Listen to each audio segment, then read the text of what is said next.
আমাদের একজন স্বাস্থ্যমন্ত্রী আছে বাংলাদেশের, চিনেন ওনাকে?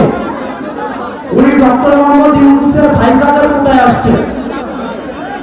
ডক্টর মোহাম্মদ ইউনূসের স্বজনপ্রীতির সবচেয়ে বড় এক্সাম্পল হচ্ছে স্বাস্থ্য উপদেষ্টা। সবসময় বলে আসছি, এই স্বাস্থ্য উপদেষ্টা এটার কোনো প্রয়োজন নাই। এই স্বাস্থ্য উপদেষ্টা লইয়া আমরা কি করিব? এবং দুঃখজনক বিষয়, উনি নিজে চিকিৎসা করাইতে সিঙ্গাপুর যায়। উনি চিকিৎসা করাইতে নিজে সিঙ্গাপুর যায়। এখন আমরা বললে তো হচ্ছে বিরাট বেজার হয়, আমরা বললে রাগ হয়, রাগ। ওনাকে নিয়ে একবার কথা বলছিলাম, এরপর উনি আর আমাদের সাথে কোনো যোগাযোগ করে না।